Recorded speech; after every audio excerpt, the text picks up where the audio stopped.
Okay.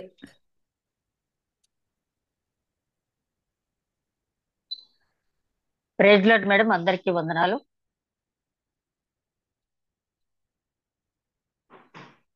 దేవునికి వందనాలు.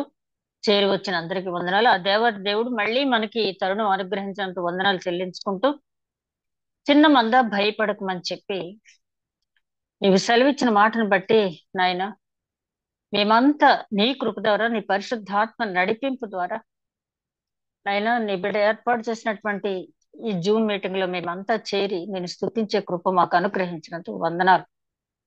నిజమే తండ్రి, ప్రార్థించాక తండ్రి నాయన ధ్యానించాలి.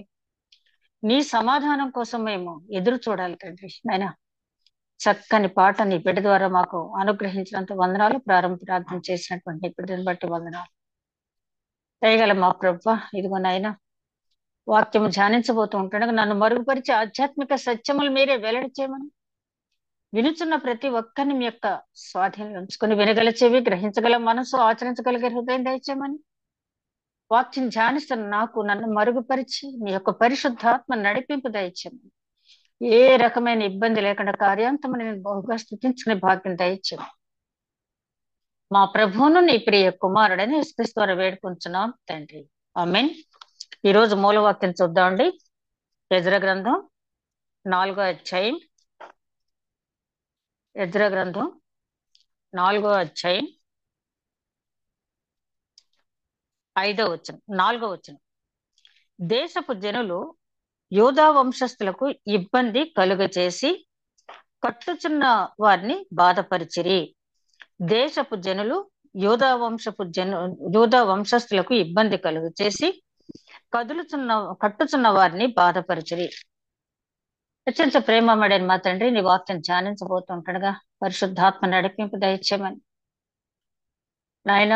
మరి ఎంతో క్లిష్టతరమైనటువంటి ఓల్డ్ టెస్ట్మెంట్ ధ్యానిస్తూ ఉంటుండగా నాయన, ఆధ్యాత్మిక మర్మాలు వెల్లడి చేయటలో నీవే నన్ను నడిపించమని, వింటున్న ప్రతి ఒక్కరికి నాయన జ్ఞానం అనుగ్రహించమని, అర్థం చేసుకునే కృప అనుగ్రహించమని మా ప్రభువును నీ ప్రియ కుమారుడని యేసుక్రీస్తు ద్వారా వేడుకుంటున్నాం తండ్రి, ఆమేన్.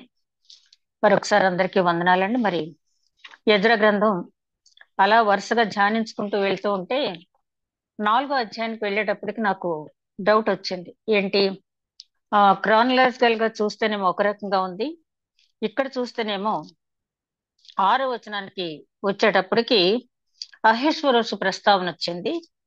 మరి దర్యావేషు తర్వాత అహేశ్వరోషు, అలా వరుస క్రమంలో రావాల్సింది మధ్యలో రావటం అనేది ఎలా జరిగిందని చూసినప్పుడు, ఈ 4వ అధ్యాయంలో 5వ వచనం వరకు మామూలుగానే వరుసగా ఉంది.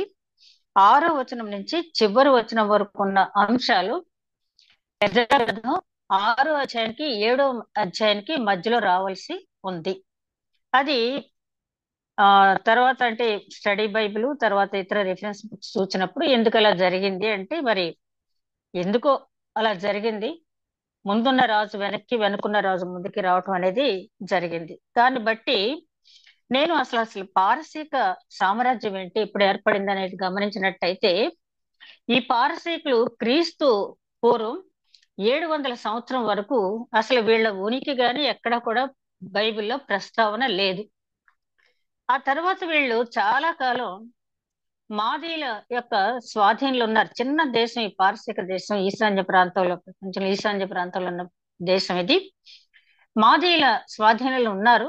ఆ తర్వాత సైరస్ ద గ్రేట్, కోరేషు రాజు క్రీస్తు ముందు అంటే క్రీస్తు పూర్వం 550వ సంవత్సరంలో వీళ్ళని అంటే ఈ మాదీయుల్ని జయించి తన సామ్రాజ్యంలో కలుపుకున్నాడు. అక్కడి నుంచి మాదీయులు పార్షికులు కలిసి సామ్రాజ్య పరిపాలన చేసినట్టుగా మనం చూస్తాం. అందుకనే ఆ ఎస్తేర్ గ్రంథంలో కూడా మాదీయులకి పార్షికులకి జ్ఞాపకార్థ గ్రంథంలో వ్రాయబడి ఉన్నదని అక్కడ చదువుతాం మనం. కాబట్టి ఈ మాదీయుల పేర్లు, పార్షికుల పేర్లు కూడా మన రాజుల గ్రంథంలో ఒక్కొక్కసారి మేనమామ పేరు కుమారుడికి, అలాగే కుమారుడి పేరు తాతయ్యకి, యూదుల పేర్లు ఇశ్రాయేలీల పేర్లు ఎలాగైతే కలిసినాయో అలాగే మాదీయుల పేర్లు అలాగే పారసీకుల పేర్లు కూడా కలవటం అనేది జరిగింది. ఇక 550లో కోరెషు మాదీలను కూడా జయించి తన సామ్రాజ్యాన్ని సుస్థిరం చేసుకున్న తర్వాత 539లో బబులోన్ సామ్రాజ్యాన్ని కూడా జయించి తన సామ్రాజ్యాన్ని విస్తరింప చేసుకున్నాడు. అది మనం ఇదివరకే మనం ధ్యానించుకున్నాం.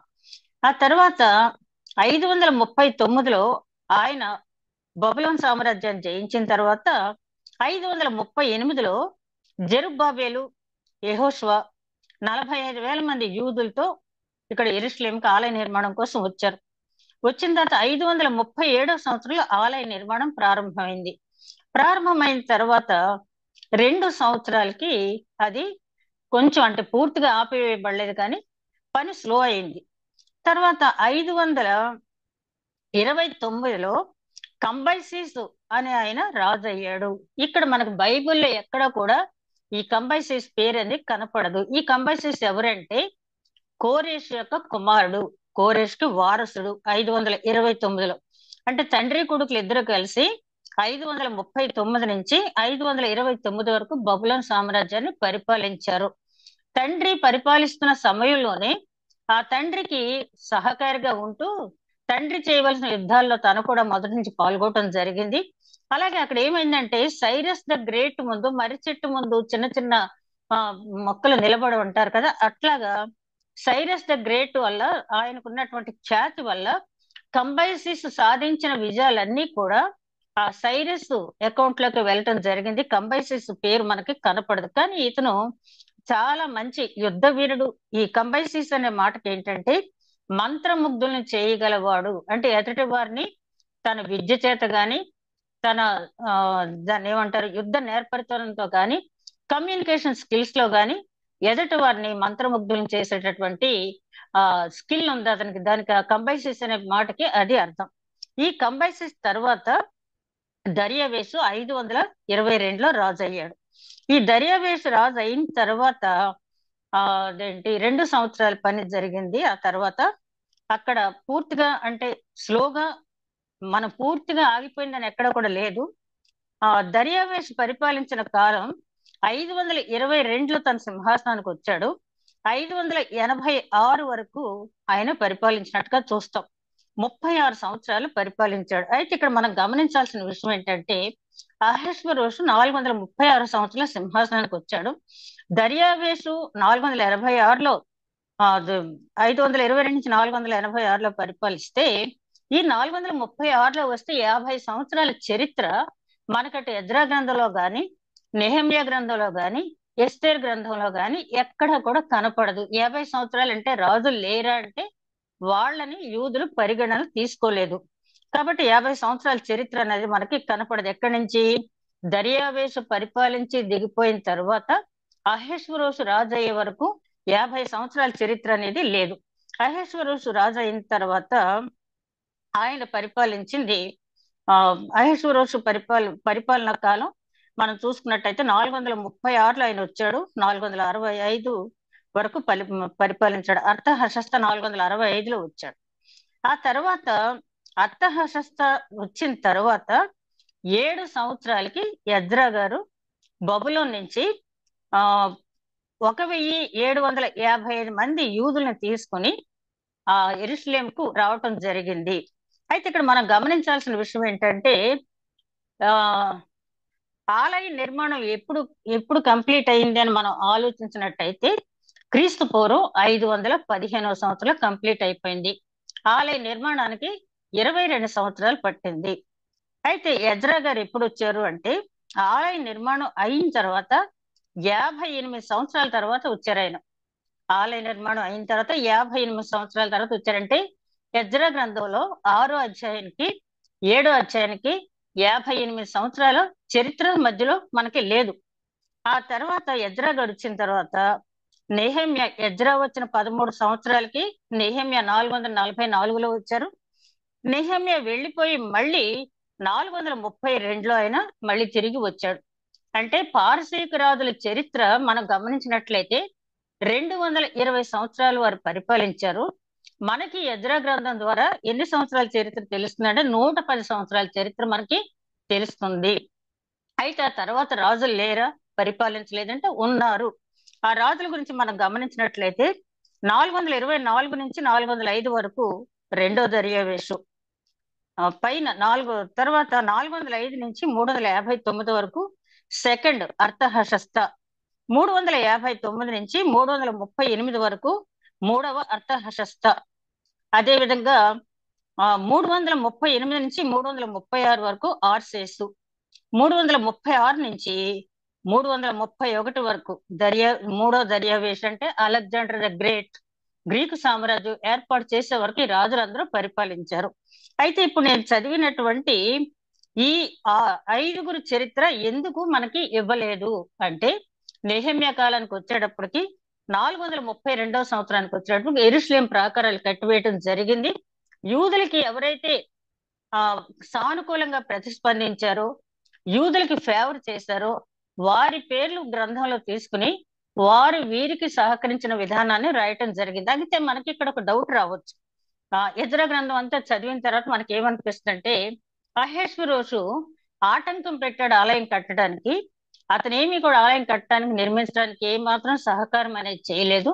అట్లాంటప్పుడు అహేష్వేరోషు గురించి ఎందుకు ప్రస్తావించారు అని అంటే, అహేష్వేరోషు ఎజ్రా గ్రంథంలో ఈ ఆలయ నిర్మాణంలో సహకరించకపోయినప్పటికీ కూడా ఎస్తేర్ గ్రంథంలో మరి యూదుల విడుదలకి హామాన్ అనే వ్యక్తి యూదులు సంహరించాలని చూసినప్పుడు ఆ యూదుల విడుదలకి ఆయన ఎంతో సహకరించి ఎస్తేరు మొర్దెకైకి దేవుడు నడిపింపు ద్వారా ఆయన ప్రేరేపించబట్టి అహేష్వేరోషుని దేవుడు వాడుకున్న విధానాన్ని బట్టి అక్కడ యూదులకి విమోచన కలిగింది. కాబట్టి యూదులకి అక్కడ ఫేవర్ చేశాడు అహేష్వేరోషు. మన ఎజ్రా గ్రంథంలో చూస్తే అహేష్వేరోషు ఆటంకపరిచే రాజుగా ఉన్నాడు. అయితే ఎందుకు కాలక్రమ పట్టికలో ఆయన పేరు ఉంచారు అంటే అది కారణం, అక్కడ ఎస్తేర్ గ్రంథంలో యూదులకి మంచి అనేది చేశారు కాబట్టి. ఇకపోతే ఆలయ నిర్మాణం ప్రారంభం 537లో ప్రారంభమైంది. 2 సంవత్సరాల తర్వాత 535 వచ్చేటప్పటికి స్లో అయింది.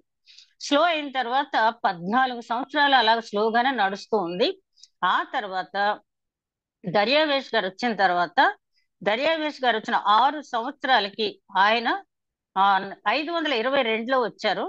అక్కడి నుంచి 6 సంవత్సరాల నుంచి మొదలుపెట్టి అంటే 515 సంవత్సరం కరెక్ట్ గా అన్ని సంఖ్య అంటే మొత్తం ఈ వారు అంతా కూడా చూస్తే ఎక్కడ కూడా తేడా లేకుండా ఈ 6 సంవత్సరాల చరిత్ర కూడా అక్కడ రాయటం జరిగింది. ఇదంతా ఎందుకు మనం చూడాలంటే, మరి యెరూషలేం దేవాలయం కట్టిన తర్వాత అంటే దాన్ని రెండో దేవాలయం అంటారు, జెరుబ్బాబెలు దేవాలయం అని కూడా అంటారు. ఎందుకంటే జెరుబ్బాబెలు ఆధ్వర్యంలో జరిగింది కాబట్టి. ఆ దేవాలయం కట్టిన తర్వాత 58 సంవత్సరాల తర్వాత ఎజ్రా గారు ఎందుకు రావాల్సి వచ్చింది, ఆ తర్వాత 13 సంవత్సరాల తర్వాత నెహెమ్యా ఎందుకు రావాల్సి వచ్చింది, ఆ తర్వాత మళ్ళీ 12 సంవత్సరాల తర్వాత నెహెమ్యా గారు ఎందుకు రావాల్సి వచ్చింది. ఇక్కడున్న నెహెమ్యా గారిని నెహెమ్యా 2 అంటారు. ఎస్తేర్ గ్రంథంలో ఉన్నటువంటి లేకపోతే ఇక్కడ ప్రారంభంలో ఉన్నటువంటి నెహెమ్యా కాదు, ఈ నెహెమ్యా 2 ఈయన. ఎందుకు రావాల్సి వచ్చిందంటే, ఆలయం కట్టేశారు, 58 సంవత్సరాలు అయింది, కానీ జనంలో ఏ మార్పు లేదు. వాళ్లలో నైతిక విలువలు అనేవి లోపించినాయి. సొంత వాళ్ళని దోచుకోవటం మొదలు పెట్టారు, వడ్డీ వ్యాపారం, తర్వాత పేదవారిని దోచుకోవటం, అన్యజనులతో కలిసి అపవిత్ర అర్పణలు అర్పించడం, ఇట్లా చాలా దుర్గుణాలు మనం నెహెమ్యా గ్రంథంలో చూస్తాం. అలాగా అప్పుడు నెహెమ్యా ఏం ఫీల్ అయ్యాడంటే, అక్కడ దేవాలయాన్ని అయితే కట్టారు కానీ వ్యక్తులు తమను తాము నిర్మించుకోవాల్సిన రీతిలో వారు తమను తాము నిర్మించుకోలేదు, కన్స్ట్రక్షన్ అనేది జరగలేదు. కాబట్టి నైతిక విలువలు అనేవి దైవ చింతన కలిగించేటట్టుగా బోధించడానికి ఒక శాస్త్రి గారిని పంపించాలి. ఈ ఎజ్రా గారు కూడా అహరోను వంశస్థుడైన ఈయన అక్కడికి పంపించడం జరిగింది. కేవలం ఏంటంటే వాళ్ళ ఉన్నటువంటి అనైతిక విధానాల్ని ఎత్తి చూపి వాళ్ళలో పశ్చాత్తాపం కలిగించడానికి, వాళ్ళ జీవితాలు ఆత్మీయంగా కట్టబడాలని చెప్పి ఎజ్రా గారిని అక్కడ పంపించడం జరిగింది. అయితే ఎజ్రా గారు చాలా సక్సెస్ఫుల్ గానే చేశారు ఆ కార్యక్రమం. అయితే ఆయన చేతిలో పవర్ లేదంటే, ఆయన ఒక శాస్త్రి అంటే చెప్పాలంటే ఒక పాస్టర్ గారు లాంటి ఆయన. ఆయన చెప్పినప్పుడు వినేవాళ్ళు వింటారు, లేనోళ్ళు నువ్వేంటి మాకు చెప్పేది అనేవాళ్ళు కూడా ఉంటారు. కాబట్టి నెహెమ్యా గారు గవర్నర్ అంటే అక్కడ శిక్షించే ఇది ఉంటేనే తప్పించి వాళ్ళలో మార్పు రాదు. కాబట్టి అక్కడ నెహెమ్యా గారు, ఎజ్రా గారు వెళ్ళిన తర్వాత 13 సంవత్సరాలకు వెళ్ళారు, మళ్ళీ 12 సంవత్సరాలకు వెళ్ళారు. 52 రోజుల్లో యెరూషలేం ప్రాకారం నిర్మించడం అనేది పూర్తయింది. ఆ పూర్తయిన సందర్భంగా మళ్ళీ నెహెమ్యా గారు తిరిగి ఆయన తిరిగి ఆయన ఉద్యోగంలో ఆయన జాయిన్ అయినట్టుగా మనం చూస్తాం. ఇదంతా గమనించిన తర్వాత ఈ పారసీక సామ్రాజ్యాన్ని గురించి మనకి దగ్గర దగ్గర 107 సంవత్సరాల చరిత్ర మనకి ఎజ్రా గ్రంథంలో ఉంది. ఈ 107 సంవత్సరాల చరిత్ర ఎజ్రా గ్రంథంలో ఉంటే అందులో 12 సంవత్సరాల చరిత్ర మాత్రమే నెహెమ్యా గ్రంథంలో ఉంటుంది. మనకి 93 సంవత్సరాల చరిత్ర ఎజ్రా గ్రంథంలో ఉంటుంది. మొత్తం 105 సంవత్సరాల చరిత్ర ఇక్కడ మనకి ఇవ్వటం జరిగింది. ఎజ్రా గ్రంథంలో 93, నెహెమ్యా గ్రంథంలో 12 సంవత్సరాల చరిత్ర, మొత్తం ఈ రెండు గ్రంథాలు కలిపి 105 సంవత్సరాల చరిత్ర మనకి అందిస్తుంది. ఇంకోటి మనం గమనించాల్సింది ఏంటంటే రాజుల మొదటి గ్రంథం, రాజుల రెండవ గ్రంథం, అదే విధంగా దినవృత్తాంతాలు రెండవ గ్రంథం, దినవృత్తాంతాలు రెండవ గ్రంథం, అదే విధంగా ఇర్మియా గ్రంథం, ఎజ్రా, నెహెమ్యా ఇవన్నీ కూడా ఇంచుమించుగా చాలా దగ్గర దగ్గర పోలికలేమి. అక్కడ వచనాలు ఇక్కడ, ఇక్కడ వచనాలు అక్కడ ఉంటాయి. మరి పాత హెబ్రీ బైబిల్ అయితే దినవృత్తాంతాలు రెండు ఒకే గ్రంథంగా ఉంది, రాజుల రెండు గ్రంథాలు ఒకే గ్రంథంగా ఉన్నాయి. అదే విధంగా ఎజ్రా, నెహెమ్యా కూడా రెండు కలిపి ఉండటం జరిగింది. కాబట్టి వచనాలు అక్కడికి ఒక్కొక్కసారి సంఖ్యల్లో తేడా రావచ్చు, ఒక్కొక్కసారి పేర్లలో తేడా రావచ్చు, ఒక్కొక్కసారి కాల పరిమితిలో కూడా తేడా రావచ్చు. అక్కడ అలా ఉంది, ఇక్కడ ఎలా ఉంది ఏంటని చెప్పి మనం అనుకోకూడదు. ఎందుకంటే సమూయేలు రెండవ గ్రంథంలో ఆరోన కళ్ళాన్ని ఎబూసైడ్ అయినటువంటి అరోన కళ్ళాన్ని 50 తులాలు వెండి కొన్నట్టుగా మనకి సమూయేలు గ్రంథంలో ఉంది. అదే దినవృత్తాంతాల గ్రంథంకి వచ్చేటప్పుడు చాలా ఎక్కువ మొత్తం ఉంది. ఎందుకు అంటే అక్కడ సమూయేలు రెండో గ్రంథం రాసిన టైంకి ఆ విలువ అక్కడికి వచ్చినప్పటికి ఆ రకంగా ఉంది. ఇప్పుడు మనం కట్టేటప్పుడు విలువ 50 సంవత్సరాల క్రితం బిల్డింగ్ వాల్యూ వేరేగా ఉంటుంది, ఇప్పుడు వేరేగా ఉంటుంది. ఆ అంకెల తేడాలు ఉంటాయి తప్పించి కంటెంట్ అంతా కూడా ఒక్కటే.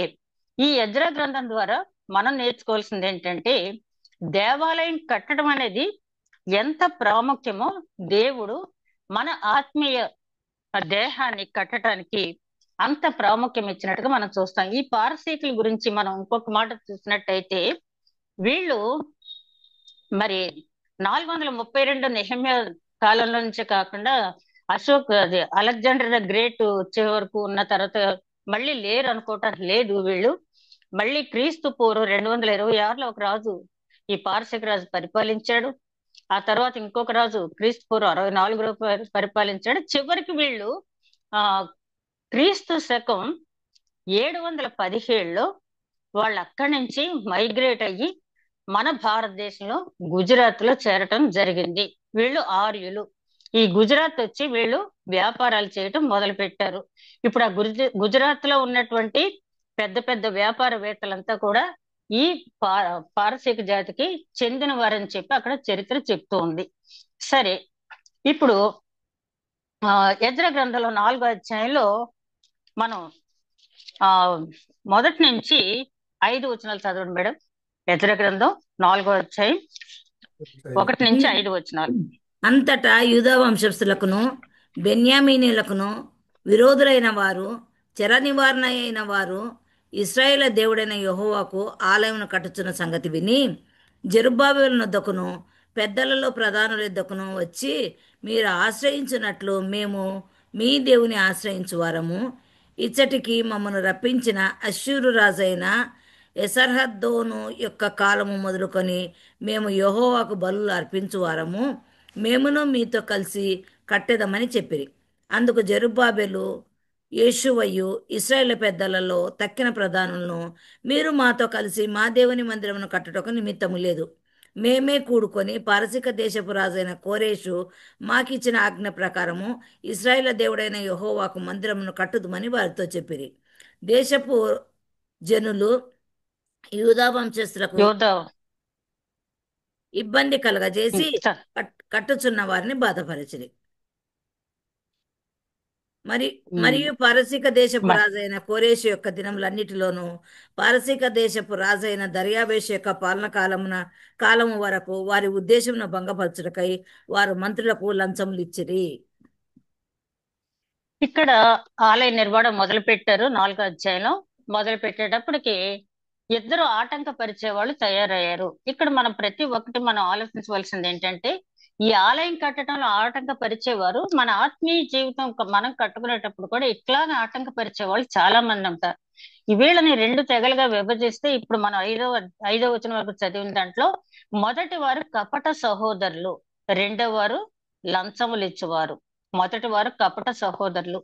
మనం ఏదైనా ఒక మంచి పని చేస్తా ఉంటే, దేవాలయం కడుతున్నా, సువార్త ప్రచారంలో ఉన్నా, బ్రదర్ మీతో పాటు వస్తాం, సిస్టర్ మీతో పాటు వస్తాం, మాకు మీ దేవుడు అంటే ఎంతో ఇదని చెప్పి వచ్చి చాలా నష్టపరిచే వాళ్ళని ఈ రోజులో కూడా చూస్తూ ఉన్నాం.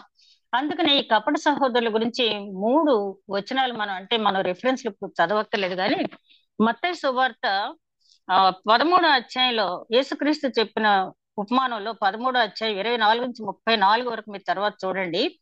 అక్కడ దేవుడి చేత విత్తబడిన విత్తనాలు, మనిషి కుమారుని చేత విత్తబడిన విత్తనాలు ఉన్నాయి. అదే విధంగా ఆ వ్యవసాయదారుడు నిద్రిస్తూ ఉంటుండగా శత్రువులు విత్తిన గురుగులు కూడా ఉన్నాయి. రెండూ కలిపి పెంచవలసిన అవసరం ఏర్పడింది, గురుగుల్ని సపరేట్ గా తీయటానికి లేక. అలాగా మనం ఒక పని చేసేటప్పుడు ఏంటంటే చెడ్డ తలంపు అనేది, మనం మన ఆత్మీయ జీవితాన్ని మెరుగుపరచుకోవటానికి వాక్యం చదువుకుంటాం, ప్రార్థన చేసుకుంటాం, ధ్యానించుకుంటాం, ఇలా నా ఆత్మీయ జీవితం ఇలా ఉండాలి అనుకుంటున్నప్పుడు ఏమవుద్దంటే, అక్కడ శత్రువు గురుగులు ఎలాగా విత్తాడో అలాగే మన ఆలోచనలో కూడా అంతసేపు ప్రార్థన చేయక్కర్లేదు. దేవుడు ప్రేమమయుడు. ఈ మధ్య ఒక స్లోగన్ మొదలైంది కదా, అసలు నరకమే లేదు, దేవుడు ప్రేమమయుడు, అందరినీ కూడా అదేంటి హెవెన్ లోకి తీసుకెళ్లిపోతాడు, నిత్య జీవం ఇచ్చేస్తాడు అని కొత్త బోధ మొదలైంది. అట్లాంటి బోధలు చాలా ఇంపుగా ఉంటాయి కదా. ఇవి ఎవరు చేసే పని అంటే ఈ కపట సహోదరులు చేసే పని. రెండో వాళ్ళు ఎవరంటే కొరింథీయులు రాసిన 2వ పత్రిక 11వ అధ్యాయం 13వ వచనం 15వ వచనం వరకు పౌలు గారు చాలా జాగ్రత్త పడమంటాడు వీళ్ళ గురించి. ఏంటంటే సాతాను తానే వెలుగుదూత వేషంలో వస్తాడంట, తానే వెలుగుదూత వేషంలో వస్తాడంట. నేను ఇదివరకు చెప్పాను మీకు, మరి యుఎస్ లో ఒక పెద్ద పేరు మనం చెప్పకూడదు కానీ చాలా పెద్ద ప్రసంగికుడు ఆయన, ఇవాంజలిస్ట్, అపాలజిస్ట్ అని బయలుదేరారు కదా ఇప్పుడు. ఈ ప్రవీణ్ పగడాల్ గారికి, మరి గంటెల ప్రకాష్ గారికి కూడా ఆయన గురువు, అంటే ఆయన శిష్యర్కం చేశారు వీళ్ళు. అట్లాంటి ఆయన చాలా మందిని ఆకర్షించారు. ఆ బోధ బైబిల్ బోధకు కొంత భిన్నంగా ఉంది, కానీ ఆకర్షింపబడ్డారు. చివరికి ఆయన జీవితం ఎలా పతనమైందంటే, అయ్యో ఇట్లాంటి చూడండి, మనకి బైబిల్ అయ్యో బబులోను పట్టణమా, ఇట్లాగయ్యావా, ఒకప్పుడు ఎంత వైభవంగా ఉన్నావు అన్నట్టుగా పతనం అయ్యారు. అంటే ఒక్కొక్కసారి బోధకులే వెలుగుదూత వేషంతో వస్తారట, వారితో పాటు వారి అనుచరులు నీతి పరిచారకులుగా వస్తారట. ఇట్లాంటి వారి గురించి చాలా జాగ్రత్తగా ఉంటున్నాడు. ఈ రోజుల్లో ఈ సువార్త బోధ అనేది చాలా చక్కగా జరుగుతుంది, చాలా సంతోషమే. కానీ దాంతో పాటు గురుగులు కూడా విత్తబడుతూ ఉన్నాయి. అంటే మనం దేహం అనే ఆత్మీయ దేవాలయం కట్టుకునేటప్పుడు దేవుని వాక్యాన్ని పరిశీలించి మన లోపలికి తీసుకున్నప్పుడు మాత్రమే మన ఆత్మీయ శరీరం అనే దేవాలయాన్ని మనం కట్టుకోగలం. అందుకనే పౌలు గారు రాసినటువంటి అపోస్తల కార్యాల గ్రంథం, లూకా రాసినటువంటి అపోస్తల కార్యాల గ్రంథంలో అక్కడ బెరయా పట్టణస్థులని ఉంటారు. వాళ్ళు మిగిలిన సంఘాల పౌలు గారిని వ్యతిరేకించినా కూడా పౌలు గారు చెప్పిన ప్రసంగాన్ని వాళ్ళు పోల్చి చూసుకున్నారు. లేఖనాలకి సమాంతరంగానే ఉంది, లేఖనాల్లో ఉన్న బోధే పౌలు గారు చేస్తున్నారని చెప్పి ఆయన్ని వారు వెల్కమ్ అంటే ఆహ్వానించారు, బోధ విన్నారు. అంటే మన ఆత్మీయ ఇక్కడ ఈ భౌతిక దేవాలయం కట్టడానికి ఈ గురుగులు లాంటి కపట సహోదరులు ఎట్లాగా ఆటంకపరిచారో, వెలుగుదూతలో ఉన్నటువంటి సాతాను లాంటి వాళ్ళు ఎలాగా ఆటంకపరిచారో, మన ఆత్మీయ జీవితాన్ని కూడా అట్లాగే ఆటంకపరిచే వాళ్ళు ఉంటారు. కాబట్టి ఎజ్రా గ్రంథంలో ప్రాముఖ్యంగా దేవుడు మనకు చెప్పదలుచుకున్నది ఏంటంటే, దేవాలయం ముఖ్యమే. ఎందుకంటే సొలొమోను మహారాజు రాజుల మొదటి గ్రంథం 8వ అధ్యాయంలో ఆయన అంటాడు కదా, దూర ప్రదేశానికి చెదరగొట్టబడినప్పటికీ వారు ఈ వైపు తిరిగి ప్రార్థించినప్పుడు, వారు మారు మనసు పొందినప్పుడు వారి ప్రార్థన ఆలకించని. మనం ప్రార్థన విజ్ఞాపన చేసుకోవటానికి ఒక స్థలం కావాలి, మనకి ప్రార్థన మందిరం కావాలి. కానీ అంతకంటే ప్రాముఖ్యమైనది ఈ మన దేవాలయం కట్టుకునేటప్పుడు చాలా జాగ్రత్తగా మనం చూసుకోవాల్సినటువంటి ఈ కపట సహోదరులు 3 రకాలుగా ఉన్నారు. ఒకటి గురుగులు లాంటి వారు, అంటే దేవుని వాక్యం లాగానే ఉంటుంది, అది మన హృదయంలోకి వచ్చేస్తుంది. అదే విధంగా బోధ కూడా దైవ బోధ లాగానే ఉంటుంది, కానీ దైవ వ్యతిరేకమైన బోధ తర్వాత మూడోది మనం గమనించినప్పుడు పేతురు గారు రాసిన 2వ పత్రికలో మీరు తర్వాత చూడండి, 2వ అధ్యాయం 2వ వచనంలో చూస్తే, వీరిని బట్టి సత్య మార్గంలో ఉన్నవారు దూషింపబడుతున్నారు. అబద్ధ బోధకులు వచ్చేసి మన దగ్గరకు వచ్చి మన మైండ్ చెడగొట్టేస్తారు. కొంతమంది అయితే యూనివర్సిటీలో ఉన్నటువంటి యూత్ ను పట్టుకుని వాళ్ళని ఎన్ని రకాలుగానో, చివరికి యెహోవాయే దేవుడు, లేకపోతే యేసుక్రీస్తు దేవుడు కాదనే, లేకపోతే పరిశుద్ధాత్మను మాత్రమే దేవుడు, ఇట్లా విభజించి వాళ్ళు ఇష్టం వచ్చినట్టు వాక్యం చెప్పి మతి పోగొట్టేసి చివరికి వాళ్ళు అటు ఇటు కాకుండా అయిపోయేలాగా చేస్తున్నారు. కాబట్టి మనం దేహం అనే దేవాలయం కట్టుకుంటున్నాం. అక్కడ ఆలయం కట్టేటప్పుడు కూడా ఈ 3 విషయాలు జాగ్రత్తగా ఉండాలి. దైవ వాక్యం మాత్రమే విత్తబడుతుందా, అదే విధంగా నిజంగా దైవ సహోదరులు మాత్రమే మనకు సహాయం చేయడానికి వచ్చారా, రెండవది వచ్చిన వారు నిజంగానే నిజాయితీ పరుల, లేదా సాతాన్ లాగా వెలుగుదూత వేషం వేసుకుని వచ్చారా, మూడోది ఏంటంటే మనం సత్య మార్గంలో ఉన్నాము, మనం నడిచే మార్గాన్ని తప్పించి అసత్య మార్గంలో మనం నెట్టివేసేవారుగా ఉన్నారు. ఈ 3 విషయాల్లో కూడా మనం జాగ్రత్త పడాలి. అందుకని అక్కడ జెరుబ్బాబెలు యేషువ కూడా వెంటనే ఏమన్నారంటే, వద్దు వద్దు, మాకు కోరేషు ఇచ్చిన ఆజ్ఞను బట్టి మేమే కట్టుకుంటాం. ఇక రెండో కేటగిరీ అంటే ఆలయాన్ని చెడగొడటానికి లంచగొండలు తయారైపోయారు. వీళ్ళతో చాలా ప్రమాదం. ఎట్లాంటి పనినైనా కూడా చిటికలో మార్చివేయగలరు.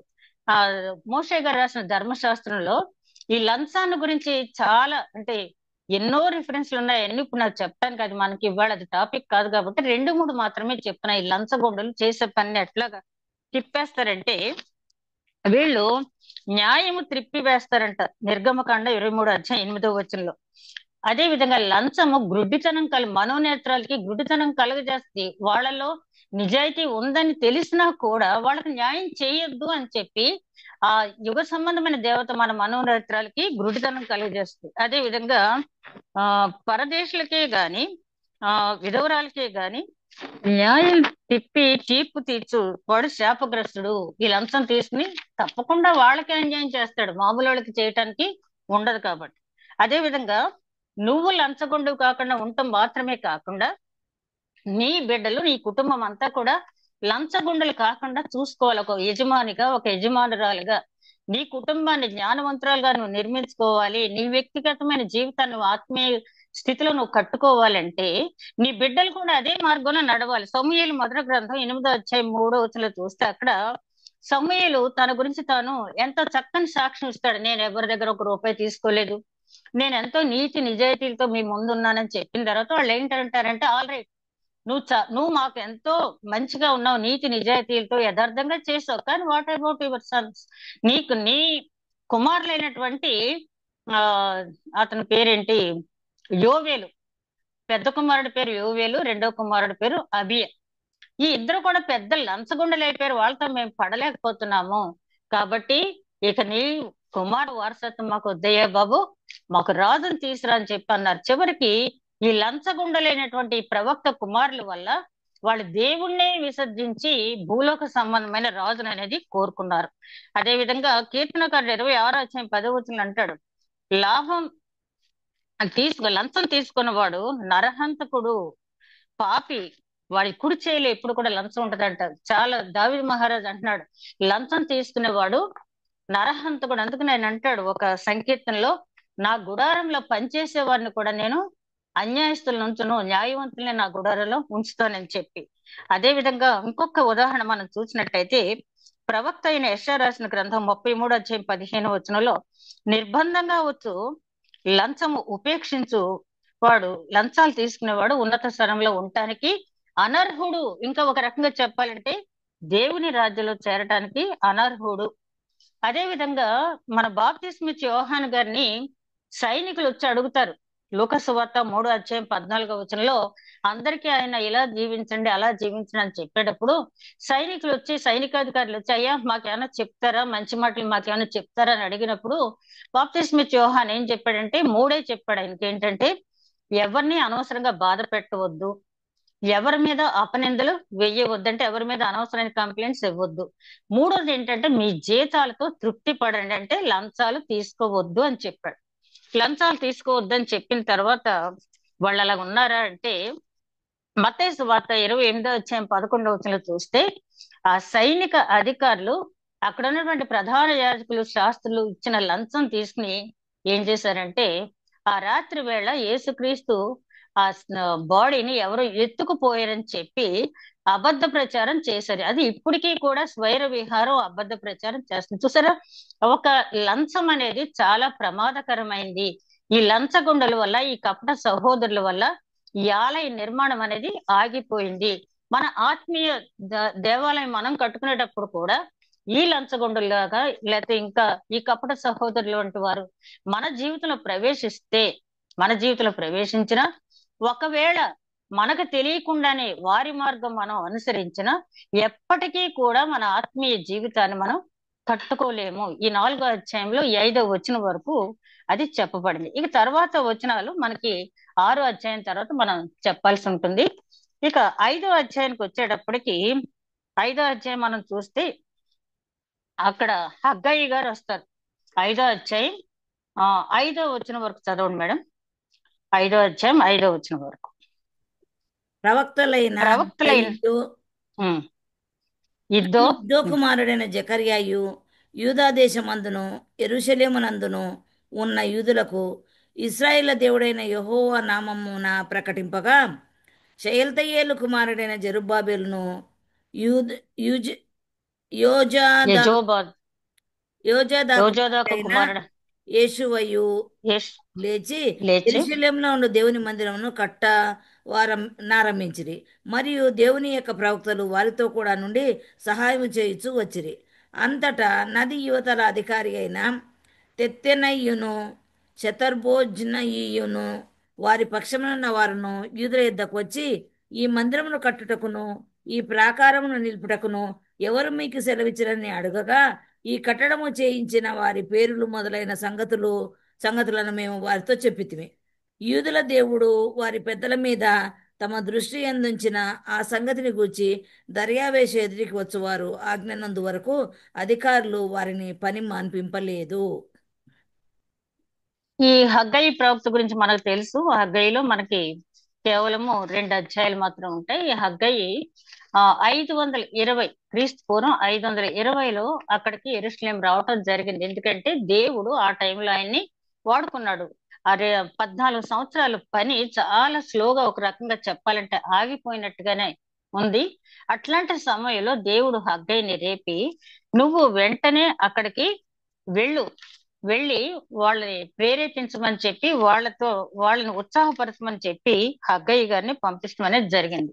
హగ్గయి గారు అక్కడికి వచ్చేటప్పటికి కడు వృద్ధుడు, 100 శతాధిక వృద్ధుడు అని చెప్పి ఆయన గురించి వ్రాయబడి ఉంది. మరి ఆ స్టడీ బైబిల్లో దగ్గర 100 సంవత్సరాలు వృద్ధుడైన. అట్లాంటి టైంలో దేవుడు చెప్పిన పనికి ఈ వృద్ధాప్యంలో నేను వెళ్ళను అని చెప్పి అనకుండా దేవుడు చెప్పిన ఆదేశాన్ని తీసుకుని హగ్గయి జకర్యా గారితో కలిసి రావటం అనేది జరిగింది. హగ్గయి గారు ప్రవచించిన 4 నెలలు మాత్రమే యెరూషలేము పట్టణంలో ఆ దేవాలయ నిర్మాణం విషయంలో. జకర్యా గారు తర్వాత చాలా కాలం ప్రవచించినట్టుగా మనకు తెలుసు. జకర్యా గ్రంథం ఆల్రెడీ మనం స్టడీ చేస్తున్నాం కాబట్టి. అయితే హగ్గయి గారు వచ్చి మొట్టమొదటి చేసిన పని ఏంటంటే, హగ్గయి గ్రంథం మీరు అందరూ చదివే ఉంటారు. అందులో 1వ వచనం నుంచి 7వ వచనం వరకు మనం చూసినట్టయితే వీళ్ళు యూదులు చేస్తున్న తప్పులేంటి అని చెప్పి వారికి ఆ కంప్లైంట్స్, వాళ్ళ మీద ఏ తప్పులు దేవుడు చెప్తున్నాడో ఆయన స్వయంగా చెప్పింది కాదు. దేవుడు నాతో మీకు చెప్పమన్నది ఏంటంటే, మీ తప్పులు ఇవి, మీరు దేవుని మందిరాన్ని ఉపేక్షించి మీరు ఈ రకంగా ఉంటున్నారు అని చెప్పి దేవుని ఆలయ నిర్మాణాన్ని మీరు నిర్లక్ష్యం చేశారని చెప్పి చెప్పడం జరిగింది. ఆ తర్వాత 8వ వచనం దగ్గరకు వచ్చేటప్పటికి ఆయన ఏం చెప్తాడంటే, సరే ఇప్పటి వరకు చేసింది ఏదో చేశారు, దేవుణ్ణి ఘనపరిచే విధానం చెప్తున్నారు వినండి. లెబనోను పర్వతం మీదకి వెళ్ళి దేవదారం రాళ్ళని తీసుకొచ్చి మీరు ఆలయాన్ని కడితే దేవుడు సంతోషిస్తానని చెప్పాడు. అంటే దేవుడు లెబనోనుకి వెళ్ళి ఆ దేవదారుమాలతో చేసిన ఆలయం అంటే ఇష్టపడతాడు అని ఎందుకన్నారంటే, వాళ్ళ దృష్టి లోకం వైపు నుంచి మళ్లించి దేవుని వైపు త్రిప్పాలి. ఆ ఎత్తైన కొండ మీదకి వెళ్ళి ఆ మ్రానుల నరుకు వచ్చేటప్పుడు ఆ దైవ చింతన అనేది వాళ్ళలో కలగాలి. మనం లోక సంబంధమైన విషయాన్ని ప్రాధాన్యత ఇచ్చాము, మన కుటుంబాలు ఇట్లాగ అయిపోయినాయి, మనం చేసింది తప్పు అని చెప్పి వాళ్ళలో భావం అనేది కలగాలని చెప్పి అక్కడ చెప్పడం అనేది జరిగింది. అదే విధంగా కోరేష్ కూడా ఏం చెప్పాడంటే, యొప్పే ప్రాంతం నుంచి ఆ కలపని తెప్పించమని చెప్పడం అనేది జరిగింది. ఆ తర్వాత 10వ వచనానికి వచ్చేటప్పటికి మిమ్మల్ని బట్టి అంటే మీరు ఈ రకంగా ఉన్నారు, ఇకనైనా మీరు మేల్కొని మీరు దేవాలయం కట్టకపోతే మిమ్మల్ని బట్టి ఆకాశము ఆకాశము మంచు కురవదు, వర్షం ఉండదు, భూమి పండదు అని చెప్పి మీరు ఏ రకమైన శాపాలు పొందుతారో అని చెప్పి హెచ్చరికలు ఇచ్చారు. ఇచ్చిన తర్వాత వెంటనే జెరుబ్బాబెలు, యెహోషువ యెహోవాయందు భయభక్తులు కలిగి పశ్చాత్తాపం చెందారంట. అయ్యో, మనం వచ్చిన పనేంటి? లోక సంబంధమైన వాళ్ళు బెదిరిస్తే వాళ్ళ బెదిరింపులకి మనం బెదిరిపోయి పని ఇంత స్లోగా జరగటానికి మనమే కదా కారకులు అని చెప్పి వాళ్ళిద్దరు కూడా చాలా పశ్చాత్తాపడి జనులు కూడా మనం చేసింది తప్పు అని చెప్పి ఒప్పింప చేసి మళ్ళీ కన్స్ట్రక్షన్ అనేది మొదలు పెట్టారు, హగ్గయ్య గారు చెప్పిన మాటలు హెచ్చరికల వల్ల. ఆ తర్వాత 1వ అధ్యాయం 13, 14 వచనాలు ఎక్కడ హగ్గయ్య గ్రంథంలో చెప్తున్నాను నేను. అక్కడ ఆయన అంటాడు, మీరు నేను చెప్పినట్టుగా నా ఆజ్ఞ అనుసరించి మీరు ఆలయం కట్టడం మీరు ప్రారంభించినట్టయితే మీకు కావలసిన ఏర్పాట్లు నేను ఆదరణ ఇచ్చే దేవుడు నేనున్నాను. దేవుడు హగ్గయ్య గారితో మాట్లాడిన మాటలు, దేవాలయ నిర్మాణం కోసం మాట్లాడిన మాటల్ని ఒకవేళ మన ఆత్మీయ దేవాలయం కట్టుకునే విషయంలో మనం నిర్లక్ష్య వైఖరిలో ఉన్నట్టయితే ఆయన ఏమంటున్నాడు? ఎంత జీతం తెచ్చినా చిల్లులు సంచిలాగానే ఉంటుంది, ఎంత విత్తనాలు విత్తినా పంట ఇంటికి రావట్లేదు, నీ అంతా కూడా ఇలాగ అయిపోతుంది అంటే మనం ఎప్పుడైతే దేవునికి దూరం అవుతామో దేవుడిచ్చే దీవెనలు కూడా మనం దూరం అవుతాం. అయితే ఒక్కోసారి మన దీవెనలకు దూరం అవటం మొదలు పెట్టిన తర్వాత ఇక నా జీవితం ఇంతేలే అనుకుంటాం, కానీ దేవుడు అట్లాంటి జీవితాన్ని మన జీవించమని కోరటం లేదు. నీవు మళ్ళీ తిరిగి పశ్చాత్తాపడి నీ ఆత్మీయ జీవితాన్ని నువ్వు కట్టుకున్నట్టయితే నేను నీకు తోడుగా ఉండి నీకు ఆదరణ నేను కలిగిస్తాను.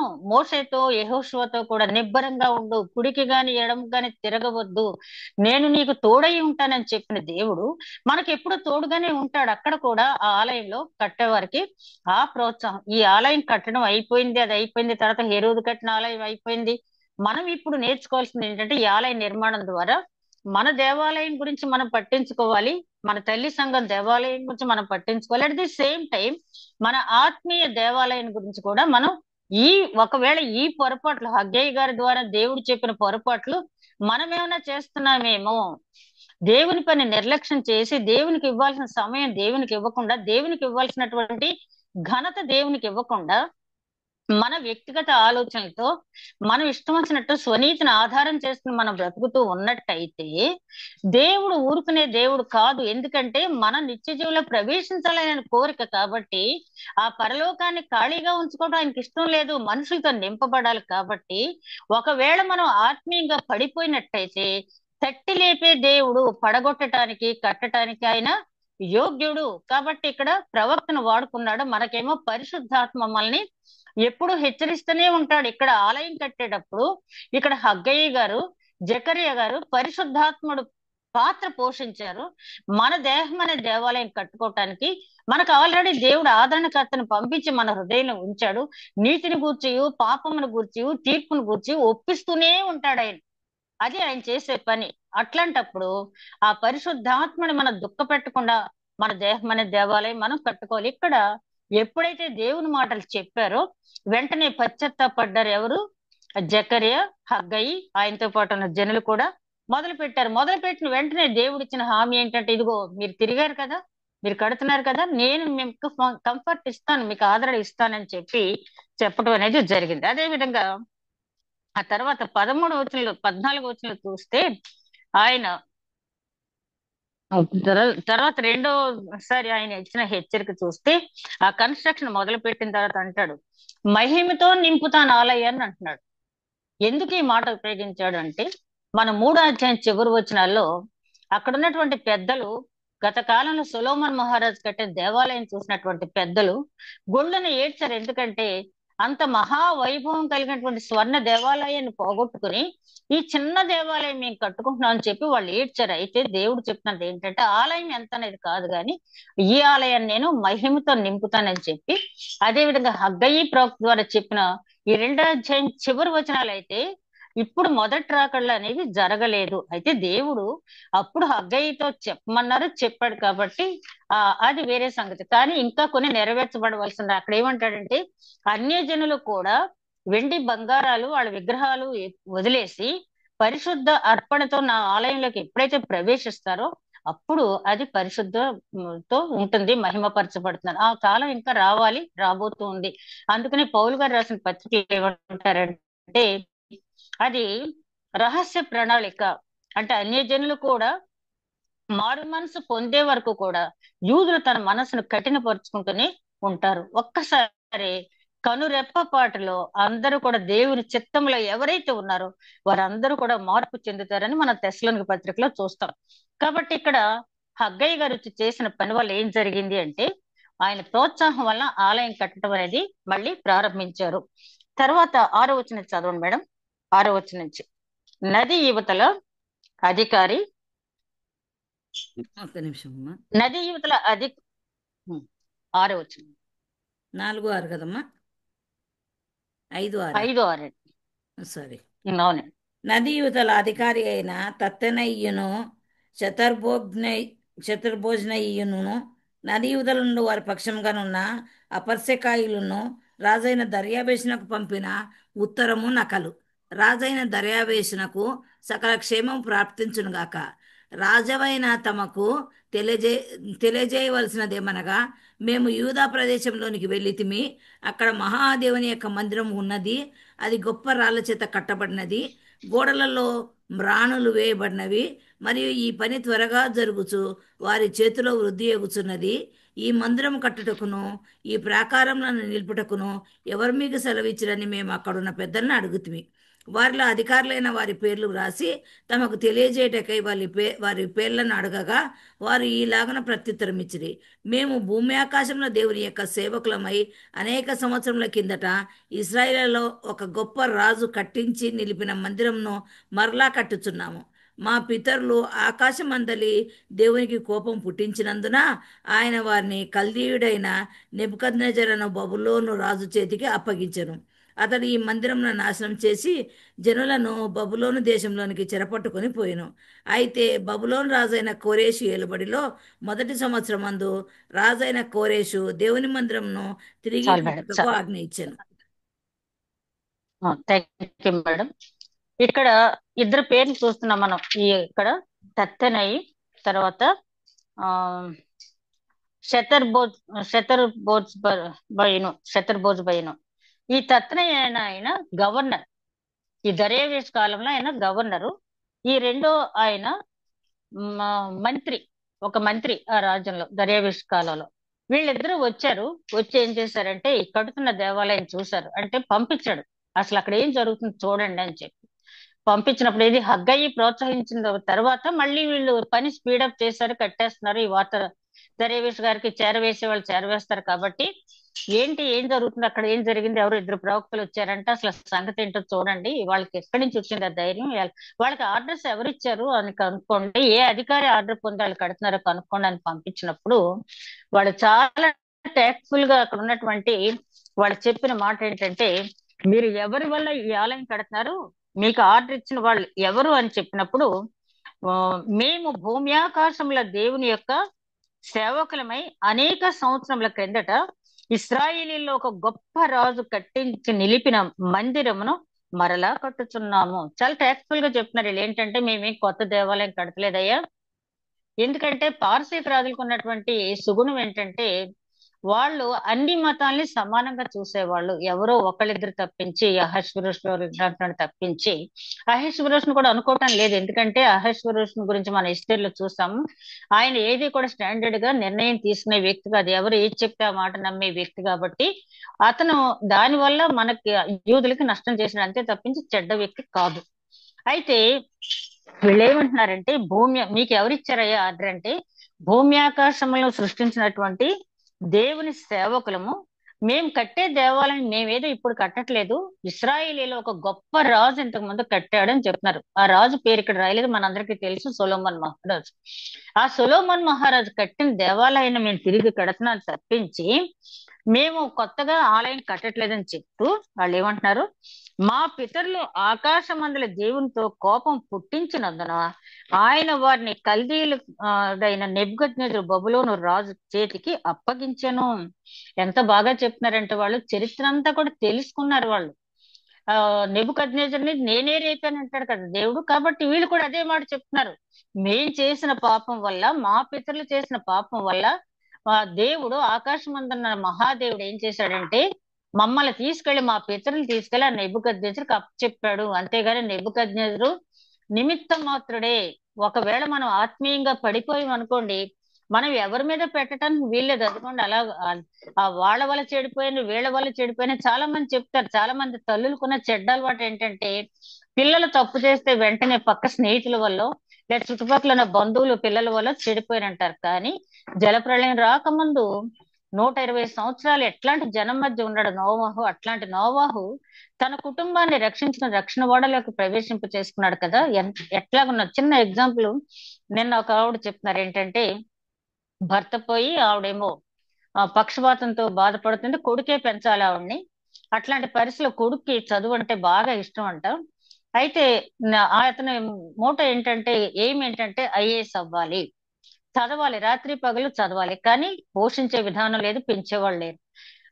కాబట్టి ఒక స్నేహితుడు సలహా ఇచ్చాడు, చాలా తక్కువ టైంలో ఎక్కువ డబ్బు సంపాదించేది ఉందా చెయ్యి అని చెప్పి. ఏంటంటే వైన్ షాప్ లో నైట్ 7 to 12 నువ్వు పనిచేస్తే 500 రోజుకి ఇచ్చేస్తారు, తర్వాత నీకు ఇంకా చిల్లర కూడా ఉంటదని చెప్పంటే అప్పుడు తల్లి భయపడిందంట. నా కుమారుని ఎంతో ఉన్నతమైన స్టేజ్ లోకి వెళ్ళాలనుకుంటున్నాడు, వాడు తీసుకెళ్ళి అక్కడ పెడితే ఏమో నా కుమారుడు పాడైపోతాడేమో అని చెప్పంటే కుమారుడు అన్నాడంట, అమ్మా నువ్వు ఇచ్చిన బైబిల్ నా చేతిలో ఉంది, ఆ షాప్ లోనే కాదు ఎక్కడున్నా నేను చెడిపోను, నువ్వు నిశ్చింతగా ఉండని చెప్పి ఇటు ఆ పని చేసుకుంటూ చదువుకుంటూ తల్లికి వైద్యం చేసుకుంటూ 15 సంవత్సరాలు అదే స్థితిలో అదే షాప్ లో పని చేసి చివరికి అతను గోల్ సాధించిన తర్వాత ఆ షాపు యజమాని అతనికి సన్మానం చేశాడంట. నేను ఇంతమందికి ఉద్యోగాలు ఇచ్చాను కానీ ఇంతవరకు ఎవరు ఇలాగా లేరని. కాబట్టి బాగుపడాలి అనుకుంటే, దేవుని చిత్తానుసారంగా ఉండాలి అనుకుంటే ఎవరొచ్చి ఎవరిని కూడా చెడగొట్టలేరు. అందుకని వీళ్ళు చెప్తున్నారు, ఆ నెబుకద్నెజరు తప్పు కాదు, మా పితరులు చేసిన తప్పుని బట్టి నెబుకద్నెజరుకి అప్పచెప్పారు. అతడు ఈ మందిరమును నాశనం చేసి జనులను బబులోను దేశంలోనికి చెరపట్టుకుని పోయిను. అయితే బబులోను రాజైన కోరేషు ఏలుబడిలో మొదటి సంవత్సరం మీకు మళ్ళీ జరిగిన స్టోరీ అంతా చెప్తున్నారు. ఇక్కడ ఏంటంటే బబులోను రాజైన కోరేషు మొదటి సంవత్సరంలో ఆకాశమందున్న దేవుడు యెహోవా దేవుడు కోరేషుతో మాట్లాడాడు, మందిరం కట్టించమన్నాడని చెప్పాడు. ఆయన ఏం చేశాడంటే జెరుబ్బాబేల్ని, ఇక్కడ శేష్ బజర్ అని ఉంది, ఆ జెరుబ్బాబేల్ని పంపించాడు, ఆయనతో పాటు యెహోషువని పంపించాడు. అంతేకాదు ఆ ఖజానాలో ఏ వస్తువులైతే నెబుకద్నెజరు తీసుకెళ్లి పెట్టాడో అవన్నీ కూడా తీసుకొచ్చి పెట్టేశాడు. ఇక్కడ ఈ మందిరం కట్టడానికి మాకు ఆయన ఏర్పాటు చేశాడు. అయితే మేం కట్టేది మాత్రం ఒక కోరేషు ఆజ్ఞని కాదు, గాని ఏ ఏ సృష్టికర్త అయితే ఈ భూమి ఆకాశాలని సృష్టించాడో ఆ సృష్టికర్తను చూస్తూ మేము ఈ పని చేస్తున్నాం తప్పించి మనుషులు. ఎందుకంటే మొదట్లో 3 అధ్యాయాలు మనం చూస్తే వారు భయపడుతూనే పని కొనసాగించారు అన్నారు. భయపడిన వాడికి ఉరి వచ్చును, యెహోవా యందు నమ్మకం ఉంచువాడు సురక్షితంగా ఉండననే వాక్యం కూడా మనం జ్ఞాపకం చేస్తున్నాం. అలా భయపడుతూనే కొనసాగించారు. కొంతకాలం స్లో అయ్యారు. మళ్ళీ హగ్గయి ప్రవక్త వచ్చి, జకర్యా ప్రవక్త వచ్చి వాళ్ళని హెచ్చరించిన తర్వాత ఆ ప్రేరణతో మళ్ళీ స్పీడప్ చేశారు. ఈసారి ఏమంటున్నారంటే మేము ఆ దేవుని చూసి చేస్తున్నాం తప్పించి మనుషులు, అంటే మనుషులు ఒకవేళ వచ్చే ఆటంకం పెట్టినా ఈ పని మేము ఆపము. వాళ్ళు చెప్పిన విధానం ఎలాగుందంటే, ఓ నెబుకద్నెజరు నీవు ఏదో ప్రతిమ మొక్కమంటున్నావు, మా దేవుడు వచ్చి అగ్నిగుండం నుంచి కాపాడుతాడు, ఒకవేళ కాకపోయినా నువ్వు పెట్టిన ప్రతిమకు మేము మొక్కము అని ఎంత స్టాండర్డ్ ఎంత గట్టిగా చెప్పారో అట్లాగే వీళ్ళు కూడా ఏమంటున్నారంటే మేము మనుషుల వైపు చూడట్లేదు, మన ఆత్మీయ స్థితిని మనం మెరుగుపరుచుకునేటప్పుడు మనుషుల వైపు చూసామా ఎప్పటికీ కూడా మన ఆత్మీయ స్థితి మెరుగుపడదు. లోకం వైపు చూసామంటే ఎప్పటికీ కూడా మనం దేవునికి ఇష్టమైన బిడ్డలుగా కాలేము. ఎవరు కూడా ఇద్దరికి దాసులుగా ఉండలేరని చెప్పి పరిశుద్ధ గ్రంథం చెప్తూ ఉంది. కాబట్టి ఇక్కడ యెజ్రా గ్రంథంలో ఒక్కొక్క మాటతోటి కూడా మనం మన జీవితానికి అన్వయించిన మాటలు ఎన్నో ఉన్నాయి.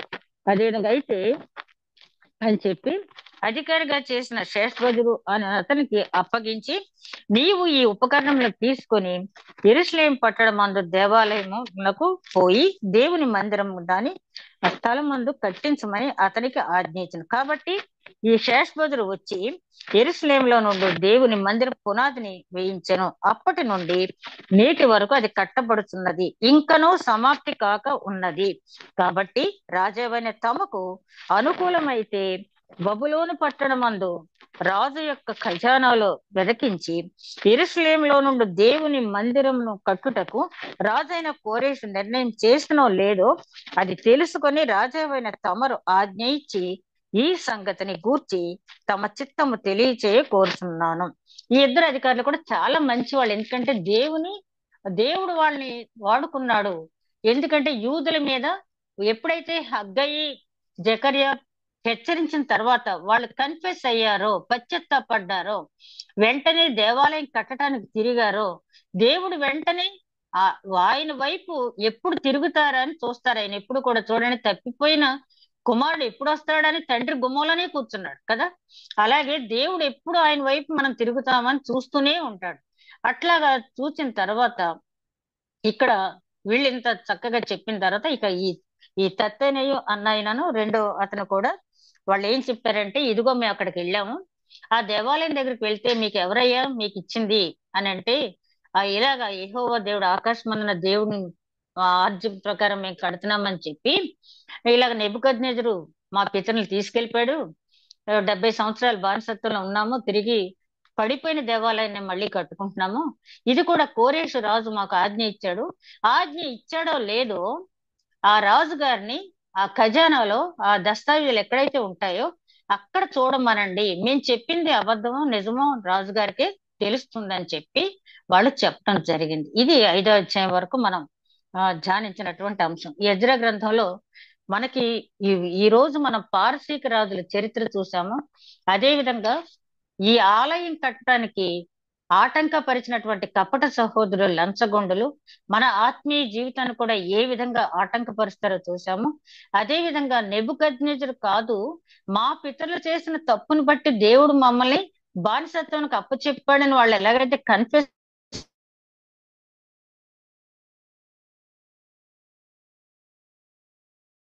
అయ్యారో, అదే విధంగా ఒకవేళ మనం ఆత్మీయ స్థితిలో పడిపోయి మళ్ళీ నీ దగ్గరకు నన్ను రాని, నేను నీ దగ్గరే ఉంటాను, నీ రెక్కల కింద భద్రపరచన్నప్పుడు ఆయన దగ్గరకు వచ్చేవాడు, నా దగ్గరకు వచ్చేవాడిని ఎంత మాత్రమో త్రోసివేయవాడని కాను అని చెప్తున్నాడు. కాబట్టి ఆ రకంగా మన ఆత్మీయ జీవితాల్ని పునరుద్ధరించుకోవటానికి ఈ అధ్యాయంలో ఉన్న ప్రతి మాట కూడా మన ఆత్మీయ జీవితాన్ని కట్టుకోవటానికి ఎంతో ఉపకరించే మాటలు. కాబట్టి చాలా మంది ఓల్డ్ టెస్ట్మెంట్లు ఏంటంటే ఏదైనా ఒక క్యారెక్టర్ మాత్రం స్టడీ చేయడానికి, ఒక స్టోరీ చెప్పడానికి ఇష్టపడతారు కానీ చరిత్ర జోలికి వెళ్ళరు. ఎందుకంటే చరిత్ర చూడటం అనేది వారం రోజుల నుంచి మనం కష్టపడితే ఈ వేళకి ఈ 107 సంవత్సరాల చరిత్ర ప్లస్ పారసీక రాజుల చరిత్ర 220 సంవత్సరాల చరిత్ర వచ్చింది.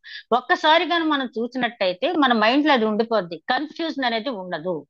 ఆ కన్ఫ్యూజన్ వల్లే చాలా మంది బైబిల్ అర్థం కావట్లేదండి, ఓల్డ్ టెస్ట్మెంట్ మాకు అర్థం కావట్లేదండి అంటారు. బైబిల్ స్టడీలో తప్పకుండా మనం క్రానలాజికల్ గా చరిత్ర చూసినట్టయితే తప్పకుండా మనకి అది మన జీవితాలను కట్టుకోవటానికి, ఆలయాన్ని మాత్రమే కాదు మన జీవితాలను కట్టుకోవడానికి ఉపయోగపడుతుంది. అట్టి నడిపింపు దేవుడు మనకి అనుగ్రహించును గాక. దయగల మా ప్రభువా, ధ్యానించిన వాక్యం నూరంతలుగా ఫలించే భాగ్యం దయచేయమని మా ప్రభువును నీ ప్రియ కుమారుడని యేసుక్రీస్తు ద్వారా వేడుకొంచున్నాం తండ్రి. ఆమేన్.